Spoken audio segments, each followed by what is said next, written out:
Hay un hermano Enrique aquí que hizo un estudio sobre el amor y él dijo algo que a mí me impactó bastante. Aún en el amor hay evidencia de que son tres, porque es que el amor se expresa. Una sola persona no puede tener amor. Para que, Bueno, para que, yo estuve hablando con una persona en esta semana casualmente de eso, y me hice mención de ese argumento que tú me estás sí, dando. Y entonces dice, no, pero se ama a sí misma. Entonces yo le digo, pero si se ama a sí misma, entonces es egoísta sí, exacto. o es vanidoso. Y en la deidad no puede haber esas inclinaciones No, eh, pecaminosas. Entonces yo le pongo, cuando tú eras soltero, ¿tú entendías esto de amarse a sí mismo? No, nunca lo había pensado exactamente. Tú lo llegas a pensar, es cuando tú compartes amor con otra persona. sí, Es que tú puedes entender qué es amor, porque tú das y recibes. Entonces en la deidad no podía expresar amor. Pero yo le digo, antes de que todas las cosas fuesen creadas, Dios existía. Antes que todas las cosas existiesen, Dios existía. Pero existía Él solo, o sea, ese solo sujeto, no había con quien compartir el amor. O sea, porque esta persona dice que la deidad no existe como Trinidad. No, eso no existe. Solamente existe un solo sujeto. Y ese sujeto se presenta como padre cuando se requiere, se presenta como hijo cuando es necesario y se presenta como Espíritu Santo cuando se necesita, ¿no? Esa es la doctrina de los unicitarios, sí. que se llama también sabelianismo o modalismo, Arrianismo y ¿no? todo eso también. No, este que te estoy mencionando es más modalismo que Sí, arrianismo. ¿Ves? Porque el arrianismo dice que existe el Padre, pero que existe Jesucristo también, pero que Jesucristo es la primera creación del Padre y el Espíritu Santo es una energía que los une a ellos dos. Eso es arrianismo. wow. El modalismo es que existe una sola persona y cuando se requiere, entonces asume otras personalidades. Es decir, cuando se requiere que sea padre, asume esa personalidad. Cuando se requería que fuese hijo, entonces asumió el rol de hijo y vino y encarnó y está aquí, estuvo en la tierra. Cuando ascendió, entonces él va a volver a regresar, pero ahora en la personalidad del Espíritu Santo. Eso se llama modalismo y eso también se originó en el siglo II. Pero ahorita lo vamos a confirmar cuando vayamos hacia allá. De manera que esta persona me dice, no, es que se amaba a sí mismo.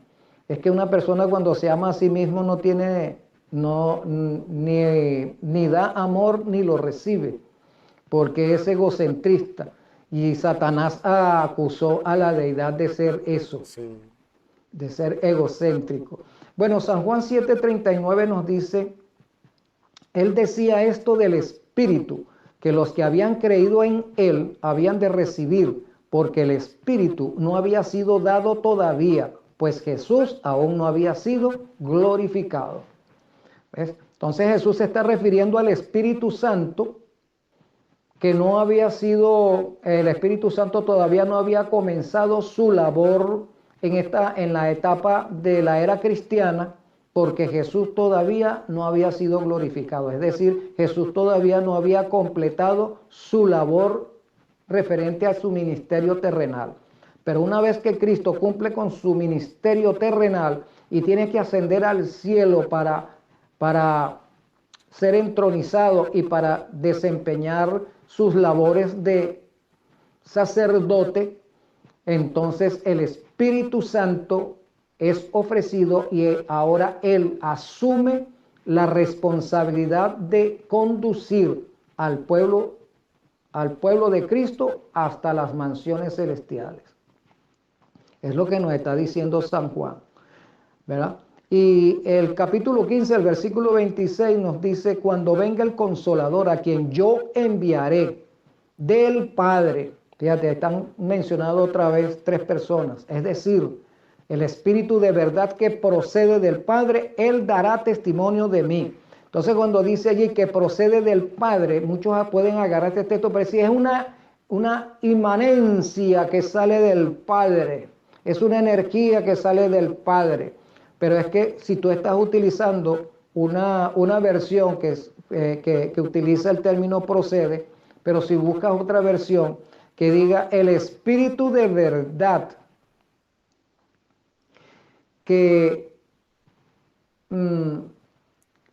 ese término proceder, o sea que se separa, que se separa de la otra persona de la deidad para cumplir una labor. Por eso que dice procede, porque el Padre y el Espíritu Santo están juntos, porque decimos ¿por qué juntos?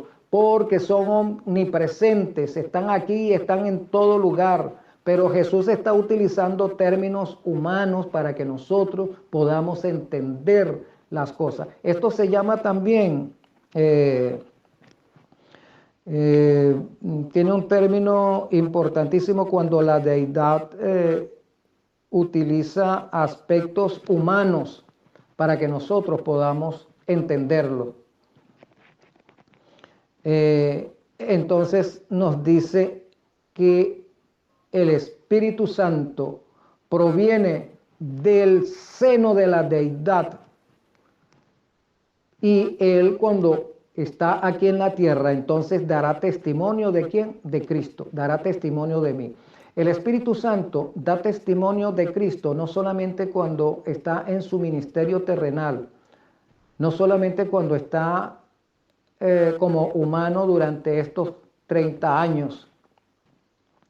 El Espíritu Santo da testimonio de Cristo desde antes que encarnara, cuando era no encarnado, cuando era creador, cuando era el Logos. Todo eso lo testifica el Espíritu Santo. Lo testifica ¿por qué? Porque está plasmado aquí en el canon sagrado.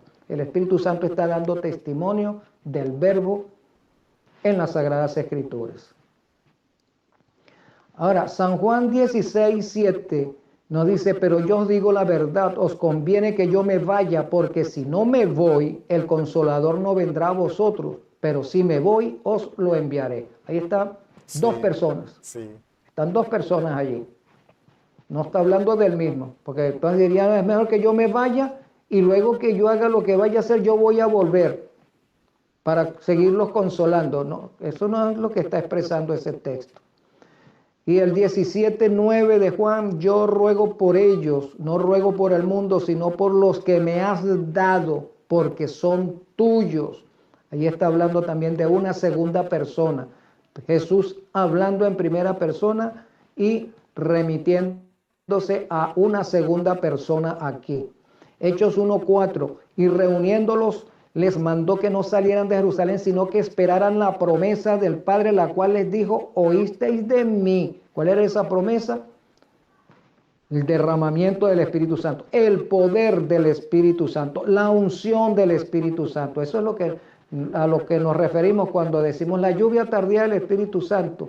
Es que es la doble porción que el Espíritu Santo nos va a dar para completar la misión en esta tierra. La doble porción que le pidió Eliseo a Elías. Dame la doble porción del Espíritu que te mueve. O sea, el poder del Espíritu Santo que Él te ha concedido. A eso es que se estaba refiriendo. Ese otro punto también es importante, porque he escuchado hermanos sinceros de mi propia iglesia que dicen, yo no entiendo cómo es que nosotros tenemos el Espíritu cuando nosotros obedecemos, somos cristianos y niños, tenemos el Espíritu Santo porque Él es el que nos convence, y cómo es que se va a derramar. Entonces yo le explico, yo entiendo, Enrique, que si el Espíritu Santo estuviera en nosotros en su plenitud, moriríamos, aún siendo cristianos. Porque tenemos defectos y cometemos errores. Ahora, cuando se derrame en el Pentecostés que viene, que estamos esperando, ya ahí nosotros tendríamos que haber abandonado el pecado. Debemos acordarnos que el Espíritu Santo trabaja de dos maneras. Okay. Trabaja fuera de nosotros y trabaja dentro de nosotros. Trabaja con nosotros de afuera hacia adentro cuando está detrás de nosotros para llevarnos a los pies de Cristo. Una vez que el creyente ha aceptado a Cristo como su Salvador, entonces el Espíritu Santo trabaja de adentro hacia afuera. Cuando nosotros aceptamos a Cristo y hacemos pacto con Él, ya el Espíritu Santo ha estado trabajando en nosotros para poder quebrantar nuestros corazones sobre la roca eterna. Amén. Wow, ¿Verdad? amén. Una vez que lo aceptamos, ya es porque hemos sido quebrantados por el Espíritu Santo. Bueno, tú ves, Enrique, Ahora, tú vas explicando y obligatoriamente hay que meterse en el tema del Hijo y del Padre. Porque ahora tú explicaste eso y yo entendí. Porque el joven con el cual inicié diciéndote que se había salido de la iglesia, él dice que el bautismo tiene que ser en el nombre del Hijo y no en el nombre de los tres, porque Pablo bautizaba en el nombre del Hijo. Y ahora tú das esta explicación que el Espíritu Santo es quien nos lleva. Y él utiliza un pasaje, para que puedan entender, él utiliza un pasaje donde Pablo le preguntó a ciertas personas, le preguntó, ¿recibieron el Espíritu Santo cuando fueron bautizados? Y ellos dijeron, ni siquiera hemos escuchado del Espíritu Santo. Entonces, otro punto que él mencionaba este joven para justificar su creencia era que Juan el Bautista dijo, yo la verdad, cuando le preguntaron, ¿tú eres el Mesías? Él dijo, yo la verdad bautizo con agua, pero el que viene detrás de mí bautizará con fuego. Entonces yo le hice la pregunta a este joven, no sé, el mismo Espíritu Santo me hizo sacar esa idea. Yo le dije, entonces ¿tú crees que las personas que Juan bautizó no tenían el Espíritu Santo? Y él dice que no. Y entonces yo le pregunté a él, ¿y quién fue que lo convenció a ellos para que recibieran el bautismo? correcto, Sí. eso es correcto. Porque es que tenemos la idea que el Espíritu Santo está en la tierra y después que Jesús se va. Pero el Espíritu Santo ha estado en este planeta desde el inicio de la creación. Amén. Él nunca se ha retirado, Él siempre ha estado aquí. Vuelvo y repito, Él es omnipresente, puede estar en todo lugar a la vez. Así que Él está en este planeta desde que fue creado. Porque Génesis 1:1 en la creación nos dice, ¿verdad?, que estaba Elohim, que es el plural, Dioses. ¿no? Dioses. Estaban los tres. Moisés está viendo en visión a tres personas allí creando. Sí. Pero entonces el otro texto nos dice el espíritu, el Rúa de Yahvé, ¿no? Se desplaza creando. Dice, ¿cuándo sucede eso? Porque San Juan el teólogo nos dice que en el principio era el verbo era con Dios y el verbo era Dios. Todas las cosas por Él existen y sin Él nada de lo que existe existiría, ¿verdad? Entonces, nosotros tenemos que cuando vamos a hablar de un tema, no podemos divorciarnos de todo el canon sagrado. ¿Qué dice la Biblia referente a eso? No qué dice ese pasaje nada más. ¿Verdad? Entonces, si vamos a Génesis, en el momento de la creación, nosotros tenemos que saber qué dijo San Juan respecto a la creación, respecto a las personas que están creando.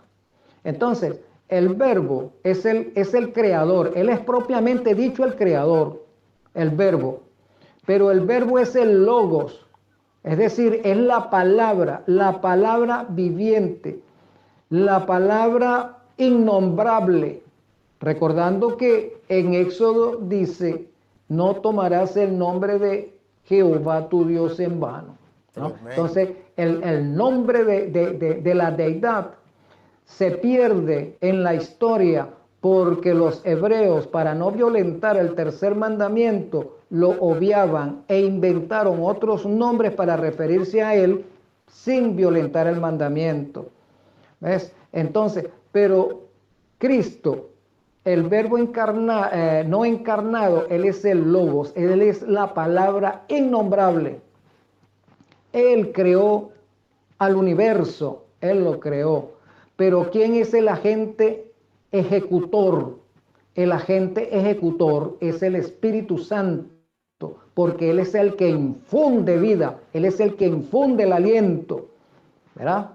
Y sopló en su nariz rúa, aliento de vida.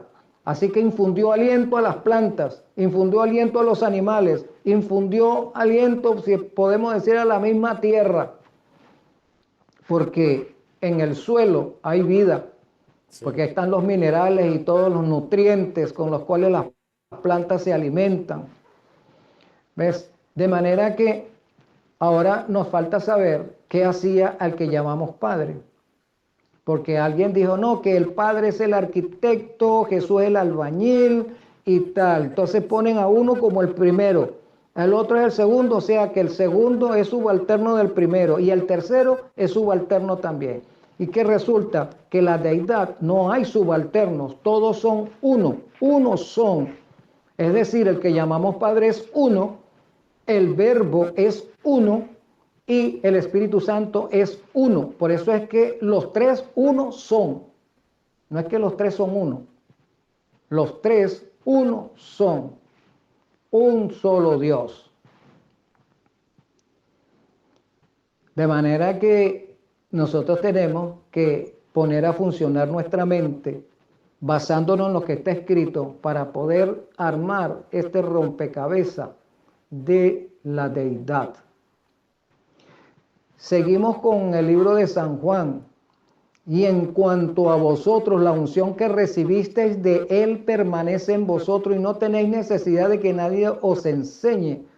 Pero así como su unción, ¿ves? ¿Quién es su unción? ¿A quién se está refiriendo la unción de quién? Os enseña acerca de todas las cosas y es verdadera y no es mentira. Así como os ha enseñado, permanecéis en él. El Espíritu Santo vinculando la unción. Cuando decimos, volviendo a lo que estaba diciendo del derramamiento del Espíritu Santo, es un término que se emplea para poder darnos a entender muy vagamente de cómo es esto. Pero realmente cuando hablamos del derramamiento del Espíritu Santo, lo que nos estamos refiriendo es el poder que el Espíritu Santo nos está otorgando.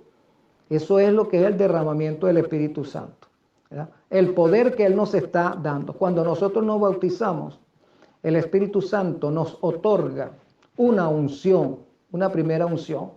Esa primera unción es la que nos acompaña en el batallar de todos los días. Esa unción es la que nos hace vencer, mantenernos fieles, inducirnos a estudiar la palabra, inducirnos a la alabanza, inducirnos a sacrificarnos sobre el altar del sacrificio, esa primera unción. Pero cuando el creyente va a realizar una tarea para la deidad, entonces el Espíritu Santo le acredita la segunda porción para batallar. Esa segunda porción, una vez que el creyente ha cumplido con la tarea, esa segunda se retira de él, es decir, el Espíritu Santo la vuelve a tomar, no la deja con nosotros y nos deja con la primera unción. ¿Por qué?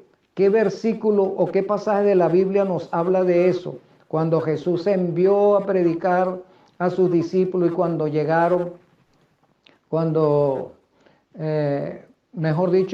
Jesús estaba en el Getsemaní y entonces llega a donde está el campamento, los discípulos los encontró batallando contra los demonios. Y los discípulos pasaron toda la noche batallando para expulsar el demonio de aquel joven que lo tiraba al fuego, que lo tiraba al agua, y no pudieron con él. De manera que cuando Jesús se presenta y se informa de qué es lo que está pasando, el Jesús les dice, esa jerarquía no sale si no es con ayuno y oración. ¿Qué estaba sucediendo allí? Primero, no era un demonio cualquiera, era un jefe de jefes el que estaba allí. Segundo, los discípulos creyeron que porque Jesús los había capacitado con una unción del Espíritu Santo para que fueran a laborar, ¿verdad?, a predicar, y cuando ellos llegaron de regreso llegaron muy contentos, porque hasta expresaron que les había ido muy bien y hasta los demonios se les sujetaban. Ellos pensaron que ese poder con el cual el Espíritu Santo los capacitó para realizar esa tarea iba a permanecer con ellos, por eso ellos se aventuraron a enfrentar a esta jerarquía allí para expulsarlos de, de este joven que era atormentado. Ellos pensaron que esa porción de poder permanecería con ellos, pero Jesús le está diciendo, esa porción que se les dio, tienen que volverla a buscar a través del ayuno y la oración.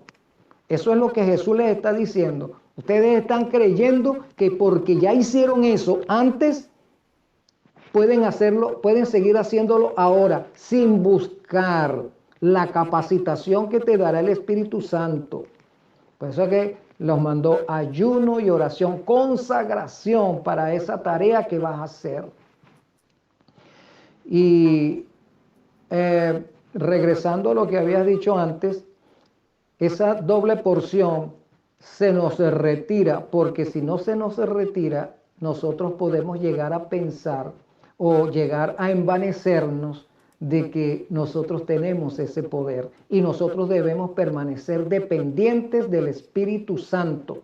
Y la única forma de permanecer dependientes de Él es que no tener ese poder en forma constante. No sé si me he hecho entender en ese sentido. Sí, está claro ahí.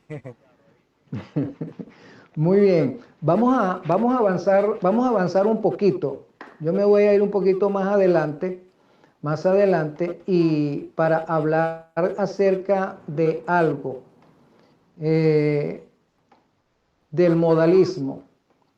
Mira, modalismo, el iniciador y primer propagador de esta doctrina fue Noeto, quien predicó en Esmirna, allá en Asia, entre los años 180 y el 200.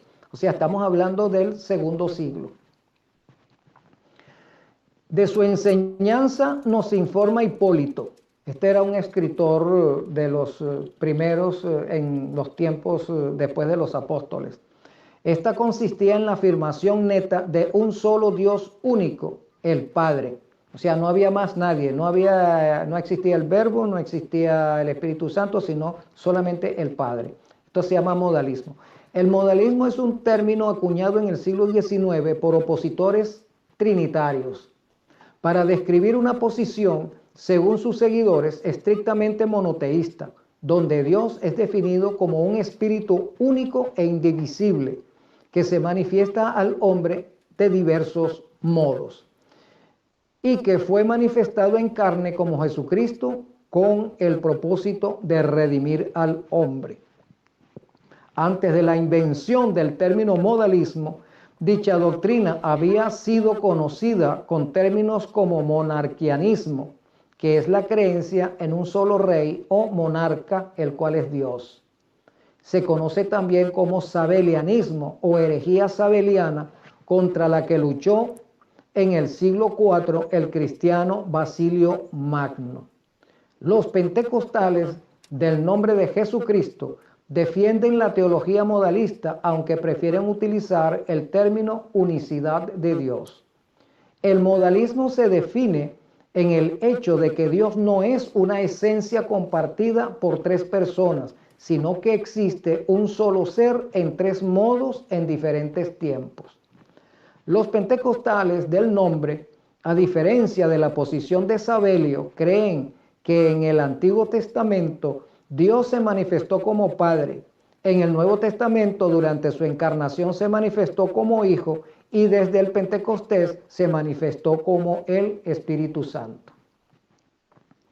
De manera que este joven al cual tú mencionas, él está creyendo en una herejía del siglo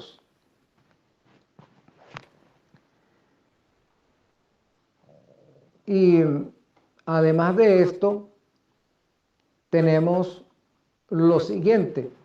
En el año 325 de nuestra era, se reúne o se convoca el Concilio de Nicea, lo convoca Constantino el Grande, el creador de la Iglesia Católica. Había un tremendo problema en la cristiandad de ese tiempo. Todavía la Iglesia Católica no era como tal.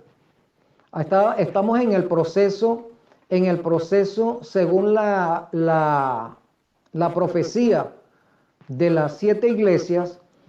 Estamos acordándonos que estamos en Éfeso, que presenta el caballo blanco, Esmirna, que representa el caballo amarillo, que va desde el año 100 al 313, y la iglesia de Pérgamo del 313 al 358. Es en este periodo de la iglesia, de las 7 iglesias, el periodo de Pérgamo, que es cuando se celebra el concilio de Nicea.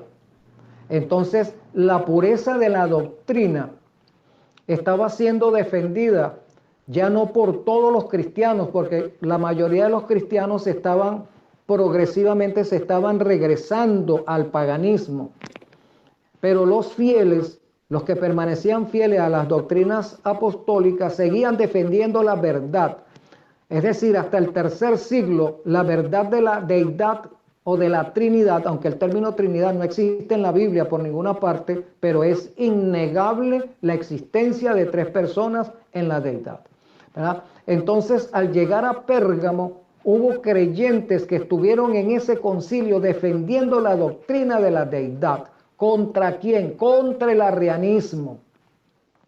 Entonces los cristianos o los creyentes de esos primeros 3 siglos estaban divididos en 2 bandos. Unos eran cristianos arrianos y los otros eran cristianos trinitarios. Constantino el Grande convoca un concilio para que estos cristianos, estos líderes de la cristiandad, se pongan de acuerdo y dejen de estar peleando entre ellos por causa de esa doctrina. Esa es historia denominacional antigua, la cual sería conveniente que nuestros hermanos investigaran. Repito, lamentablemente esto no se estudia, no se predica, no se enseña en ninguna parte. Solamente aquellos que se dedican a estudiarlo son los que entienden esto. Pero no es porque no esté escrito, no es porque no haya acceso a la investigación, sino que al creyente hay que inducirlo a la investigación, inducirlo a leer, a estudiar, y también hay que enseñarlo. Por eso es que el Señor dejó pastores y evangelistas y maestros. Si no hubiese necesidad de enseñanza, el Señor no habría organizado el ministerio evangelístico. No lo habría. Pero lamentablemente los que tienen esa responsabilidad de enseñar y conducir al pueblo, pues toman muy en poco esta situación de responsabilidad. Bueno, el concilio de Nicea, en el concilio de Nicea se llegó a este acuerdo. Creemos en un solo Dios, Padre Todopoderoso, Creador de todas las cosas visibles e invisibles, y en un solo Señor, Jesucristo, el unigénito del Padre. Esto es la sustancia del Padre, Dios de Dios, luz de luz, Dios verdadero, verdadero Dios. Verdadero Dios engendrado, no creado, de la misma naturaleza del Padre, por quien todo fue hecho en el cielo y en la tierra, que por nosotros, los hombres, y por nuestra salvación del cielo, se encarnó, se hizo hombre, padeció, resucitó al tercer día, subió a los cielos y volverá para juzgar a vivos y a muertos. Y en el Espíritu Santo, aquellos que dicen: hubo un tiempo en el que no existió y no existió antes de ser engendrado, y que fue creado de la nada, o quienes mantienen que Él es de otra naturaleza o de otra sustancia que el Padre, o que el Hijo de Dios es creado o mudable o sujeto a cambios, a ellos la Iglesia Católica anatematiza. Esto está escrito en un artículo de Wikipedia. Claro, por supuesto, este término de la Iglesia Católica anatematiza, todavía eso de Iglesia Católica no estaba muy definido, ese término para ese tiempo, aunque el término católico significa universal.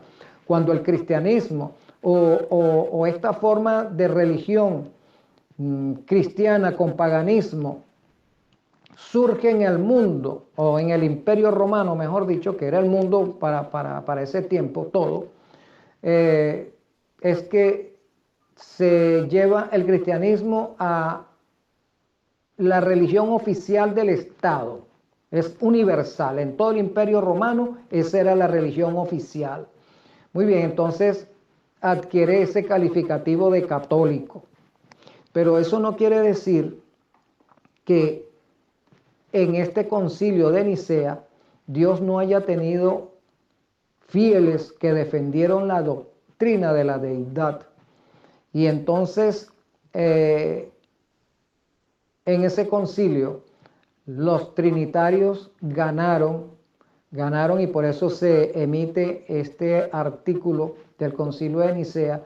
Pero la batalla continúa contra los arrianos, contra los hermanos cristianos que mantenían su creencia de que el Padre era el único Dios, que Jesucristo es una creación del Padre y que el Espíritu Santo es un efluvio o una energía que emana del Padre, el cual comparte con el Hijo. Eso es Arrio. Arrio era un presbítero de Alejandría. Alejandría queda allá en Egipto. Estaba en la iglesia cristiana de Alejandría. Entonces él inventó esa doctrina y se levantó aquella convulsión en el cristianismo de la época y hubo necesidad, este emperador, de hacer este concilio, convocar este concilio para que los cristianos del tercer siglo se pusiesen de acuerdo con respecto a la doctrina de la deidad. ¿Alguna otra pregunta por allí, mi hermano? Bueno, aquí tenemos muchas personas. Y claro, como siempre, hay algunos que han escuchado, al igual que un servidor, estas declaraciones. Por ejemplo, aquí, déjame leer, que dice: según la Biblia, el Hijo en la eternidad pasada y futura se sujeta al Padre. Pero es que, por supuesto, porque estamos hablando del Hijo, pero es que el término Hijo es un título. Cristo tiene varios títulos. Uno de ellos es Hijo de Dios, el otro título, Hijo de Hombre. Pero cuando decimos que Cristo es Hijo de Dios, nos estamos refiriendo, o la inspiración se está refiriendo, que es Hijo del Espíritu Santo, porque es quien lo engendró, es Hijo del Padre y es Hijo de sí mismo, porque Él es Dios. ¿Me estoy haciendo entender? Hijo de Dios. Dios no es un nombre propio, el término Dios no es un nombre propio. El término Dios es un título de jerarquía. Dios, título de jerarquía. Padre, título.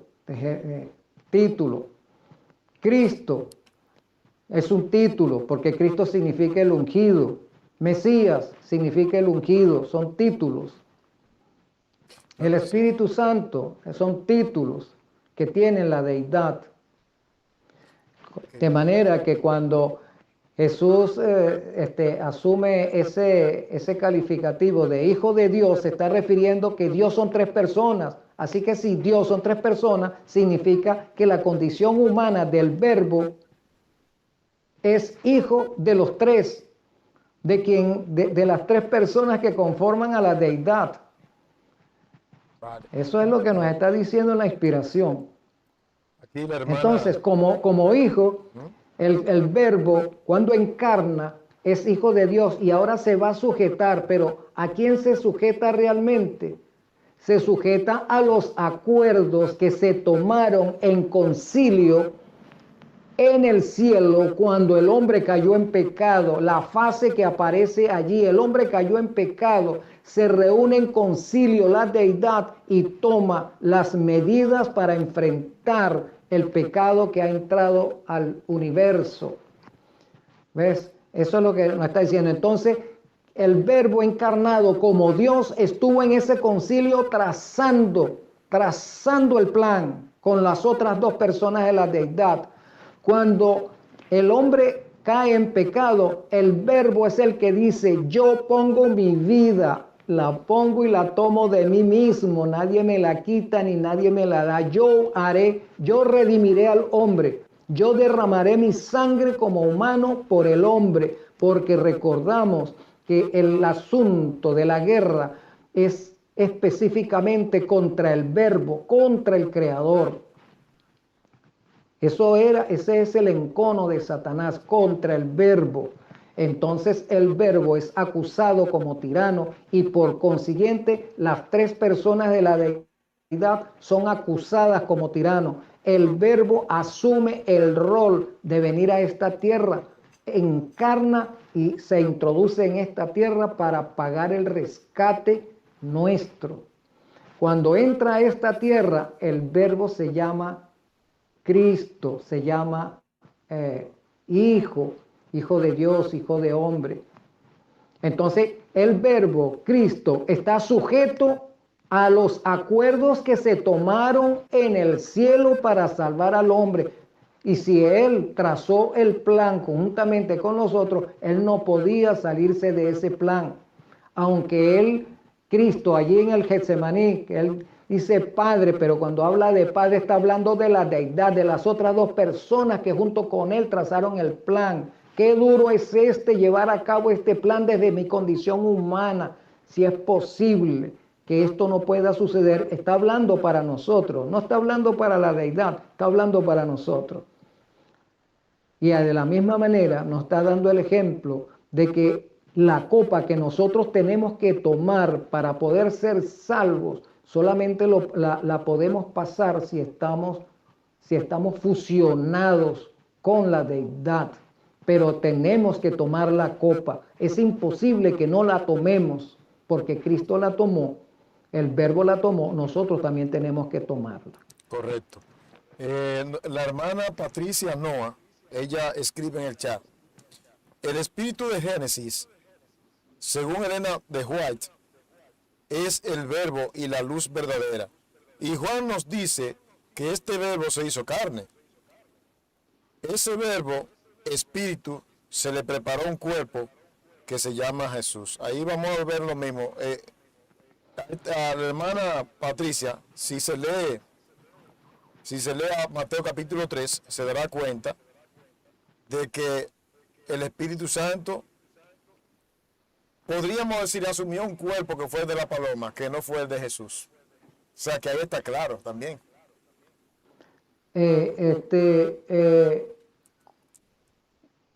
Al comienzo hablé de lo que era una epifanía. Exacto. Es que el Espíritu Santo tomó una apariencia de paloma, no fue que se convirtió en paloma, tomó una apariencia de paloma, tomó una apariencia de lenguas de fuego, tomó una apariencia de una zarza que arde. Apariencias que toman la deidad para mostrarse a nosotros. Recordamos que la deidad es espíritu, no son carne y sangre como nosotros. Ellos son Dios y lo pueden hacer todo como quieren, pueden tomar la forma que quieran para mostrarse a nosotros. Así es. Y en lo que dice la hermana que mencionaste, en parte tiene verdad, pero tal vez es que no domina completamente el lenguaje, ¿ves? Porque también cometemos errores cuando no sabemos utilizar los términos. No. Utilizar los términos. Aquí vuelve la hermana. No, hermana Patricia, no hemos dicho que es una paloma, que tomó, Mateo capítulo 3 dice que vino en forma de paloma y se asentó en el hombro. No es que es una paloma.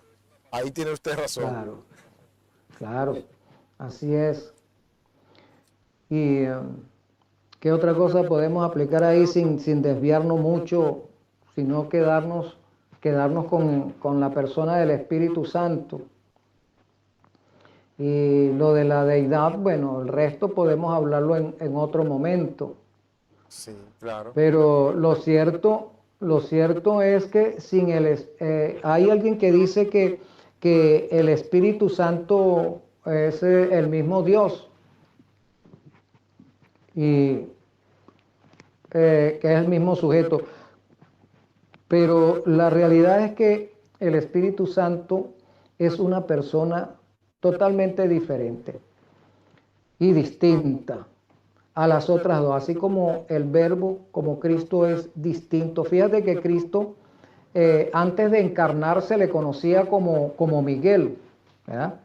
Él es Miguel, ese es otro título que tiene el verbo no encarnado. Sí. Sí. Un texto que dice acá, y en cuanto a vosotros, la unción que recibisteis de Él permanece en vosotros y no tenéis necesidad que nadie os enseñe. ¿Por qué? Porque el Espíritu Santo es quien nos enseña, es el que nos dirige. Pero así como su unción, la unción aquí es capacitación, porque su capacitación os enseña acerca de todas las cosas. Cuando los profetas fueron capacitados, eso cuando se dice inspirados divinamente, significa capacitados divinamente, capacitados por el Espíritu Santo para recibir la revelación. A eso es que se está refiriendo. Entonces, cuando el Espíritu Santo nos enseña, no necesitamos que otro nos enseñe, porque Él mismo nos da la iluminación que necesitamos. Cuando andamos buscando con sinceridad el conocimiento, Él nos enseña. Bueno, creo que por hoy Sí. podemos dejarlo hasta allí. Es un tema bien amplio, podríamos hacer una segunda y una Sí, tercera parte. sí. Voy a cerrar con un texto que está aquí en el libro Ezequiel capítulo 9, el versículo 11. Le invito a nuestros hermanos a que lean este capítulo. Este capítulo es sumamente importante para nosotros en este tiempo, porque este capítulo habla del sellamiento, habla también del cierre de la puerta de la gracia y habla de la destrucción de este mundo. Habla acerca de las 7 postreras plagas. No dice las 7 postreras plagas, pero está diciendo que hay 6 varones que vienen a destruir. Y la destrucción se efectúa a través de las postreras plagas. Notemos lo siguiente, versículo 11. Y he aquí que el varón vestido de lino que tenía el tintero a su cintura respondió una palabra diciendo, hecho está conforme a todo lo que me mandaste. Este guerrero que tiene a su cintura un tintero de escribano es el Espíritu Santo que está efectuando el sellamiento. San Pablo dice, no contristéis al Espíritu Santo de Yahvé con el cual fuiste sellado para la salvación. Entonces, Él es el agente sellador, pero a la vez es un sello, porque el nombre de Yahvé queda impreso en nuestra mente. ¿Cómo es eso? El carácter de la deidad queda impreso en nuestro carácter, reflejamos su carácter. Por eso es que cuando estamos reflejando el carácter de la deidad, estamos reflejando el carácter del Espíritu Santo, que es bondad, amor, paciencia, benignidad. Entonces nosotros hemos sido transformados a ese carácter que es son atributos del Espíritu Santo, quedan impresos en nuestro corazón, en nuestra mente. De manera que una vez que el Espíritu Santo ha sellado a los que gimen y claman en la ciudad, en Jerusalén, y desde el santuario se retira de la tierra y entra al santuario celestial y le informa a Jesús, hecho he conforme a todo lo que me enviaste a hacer. Y entonces Jesús se levanta y dice también, consumado es. Esta palabra hecho es significa consumado es. El Espíritu Santo dice, consumado es aquí en la tierra, y luego Jesucristo dice en el santuario celestial, consumado es también. El que es limpio, quede limpio, el que es sucio, ensúciese más, el que es justo, justifíquese. De manera que ese capítulo nos habla que el Espíritu Santo es el agente sellador. El tercer ángel, no había querido tocar aspectos de los libros de Elena de White, pero Elena de White dice que el Espíritu Santo es el mensaje del tercer ángel, es el tercer ángel, y el tercer ángel es el sellador, es el que está sellando, y Ezequiel lo está confirmando aquí también.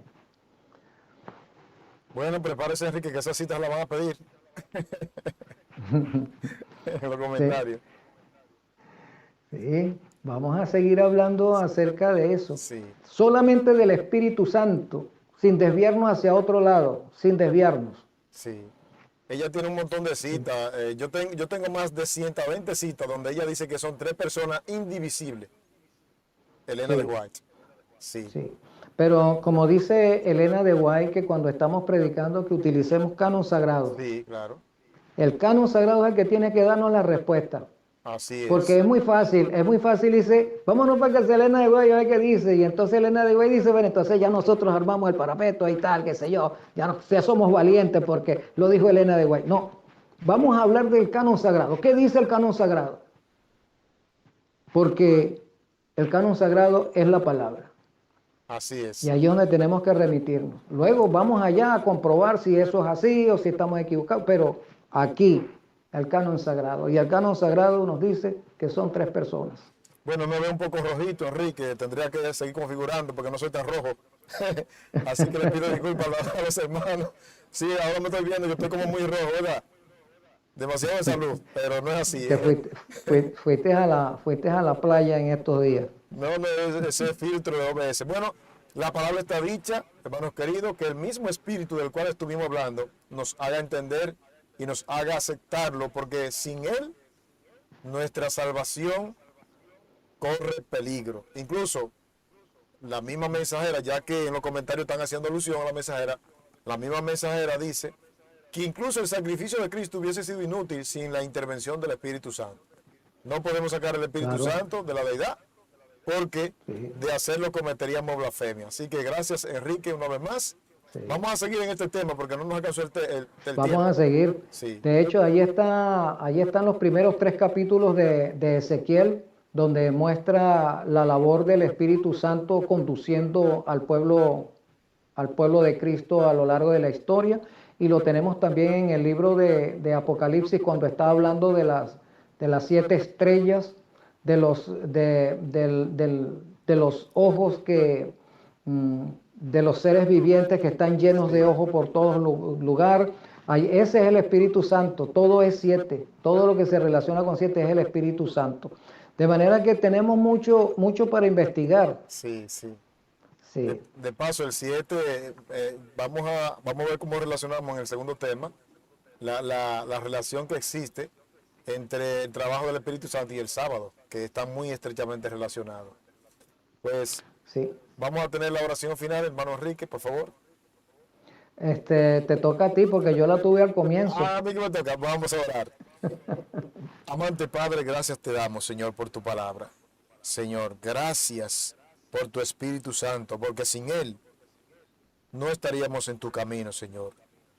Gracias por esa persona que tiene una ardua labor en esta tierra de convencernos de pecado, de justicia, de juicio.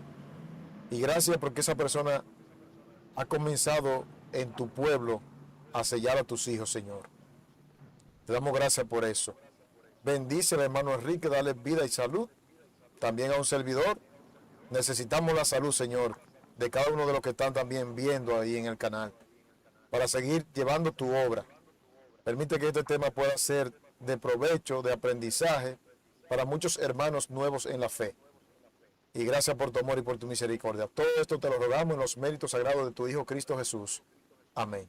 Amén.